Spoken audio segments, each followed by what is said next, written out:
यदि आप MSc chemistry की स्टूडेंट है और प्रैक्टिकल केमिस्ट्री को रियल लाइफ में यूज करते हुए गवर्नमेंट जॉब करना चाहते हैं तो ये वीडियो स्पेशली आपके लिए है। इस वीडियो में यहां पर हम बात करने वाले हैं जूनियर साइंटिफिक ऑफिसर की पोस्ट के बारे में, जो कि forensic science laboratory FSL Delhi के अंदर निकली है। यहां पर आप एमएससी केमिस्ट्री के बेसिस पर विदाउट एक्सपीरियंस अप्लाई कर सकते हैं। किसी प्रकार का कोई एग्जाम आपका नहीं होगा, डायरेक्ट इंटरव्यू के बेसिस पर सिलेक्शन होगा। यहां पर इस वैकेंसी से रिलेटेड A to Z सब कुछ मैं बताने वाला हूं। तो चले वन बाय वन यहां पर शुरू करते हैं।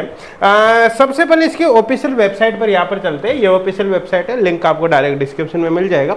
जैसे आप इसको ओपन करोगे तो यहीं पर आपको रिक्वायरमेंट का ऑप्शन मिलेगा। आप व्यू पर क्लिक करके आगे जब प्रोसीड करोगे तो आपका सामने ये पीडीएफ ओपन हो जाएगी, है ना। यहाँ पर मैं आपको बता देता हूँ, ये कॉन्ट्रेक्चुअल बेसिस पर वैकेंसी गवर्नमेंट जॉब ही है, लेकिन कॉन्ट्रेक्चुअल बेसिस पर है ना। 1 ईयर के लिए कॉन्ट्रैक्ट रहेगा, या फिर जो इनकी रेगुलर पोस्टिंग होती है, मतलब परमानेंट एम्प्लॉय आएंगे वहां तक फिर आपके चलेगी। आई थिंक क्लियर हो गया होगा, है ना। अब यहाँ पर मैं बता देता हूँ कि यहाँ पर जूनियर साइंटिफिक असिस्टेंट के एक तो डॉक्यूमेंट्स के अंदर निकले, जिसमें आप एमएससी केमिस्ट्री के बेसिस पर फॉर्म भर सकते हैं। बीएससी में भी कम से कम 2 साल या 4 सेमेस्टर तक आपके पास केमिस्ट्री होना चाहिए एक सब्जेक्ट। आई थिंक क्लियर हो गया होगा ना।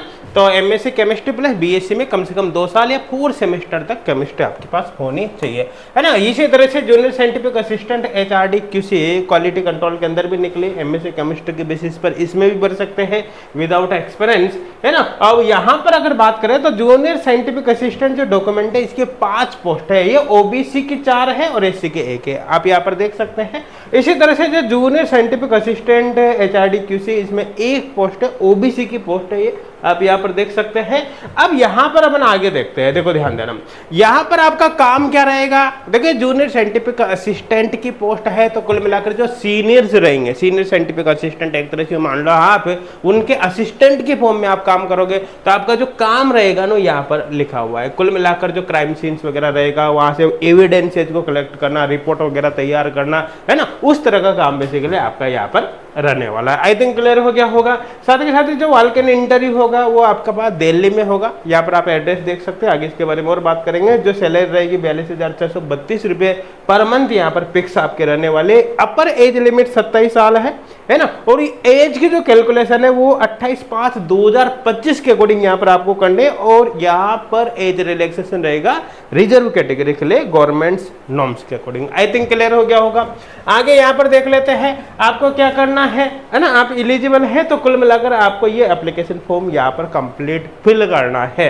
एप्लीकेशन है बिल्कुल बेसिक से डिटेल है, ज्यादा कुछ खास यहाँ पर मांगा नहीं है। ये एप्लीकेशन फॉर्म कंप्लीट आपको फिल करके आपको इस एड्रेस पर यहाँ पर सेंड कर देना है ना। इस एड्रेस पर यहाँ पर आपको सेंड कर देना है। आपका जो एप्लीकेशन है आप बाई पोस्ट भेज सकते हैं, फिजिकली जाकर वहां पर दे सकते हैं। आपका एप्लीकेशन 28/5/2025 तक वहां पर पहुंच जाना चाहिए शाम को 6 बजे तक। आई थिंक क्लियर हो गया होगा, है ना। अब इसके बाद क्या है कि आपकी जो फाइनल सिलेक्शन होने के बाद आपकी पोस्टिंग 1 साल तक रहेगी, या फिर जब तक इनका परमानेंट एम्प्लॉय इनको नहीं मिल जाता है तब तक आपके रहेगी, मतलब जो भी फले हो जाएगा वहां तक। आई थिंक क्लियर हो गया होगा, ठीक है ना। अब जो शॉर्ट लिस्टेड कैंडिडेट रहेंगे डॉक्यूमेंट्स के बेसिस पर पहले शॉर्ट लिस्टेड करेंगे, तो जिनके लिए इंटरव्यू के लिए जिनको सिलेक्टेड किया जाएगा तो वो लिस्ट इनकी ऑफिशियल वेबसाइट पर जो भी मैंने बताई है उसी पर आएगी, अलग से कुछ भी आपको सेंड नहीं किया जाएगा। आई थिंक क्लियर हो गया होगा, है ना। जब आप इंटरव्यू के लिए जाओगे तो इंटरव्यू के जो टेंटेटिव डेट है वो यहाँ पर 14/6/2025 है ना। चाहे आप इस पोस्ट के लिए देख लो चाहे इसके लिए देख लो, 14 तारीख को 14 जून को आपका इंटरव्यू होगा।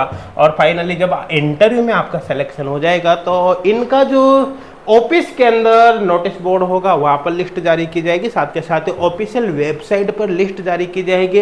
किसी भी तरह से कोई पर्सनल कांटेक्ट नहीं किया जाएगा, पर्सनल इंफॉर्मेशन नहीं दी जाएगी। तो आई थिंक सबको समझ में आ गया होगा, है ना।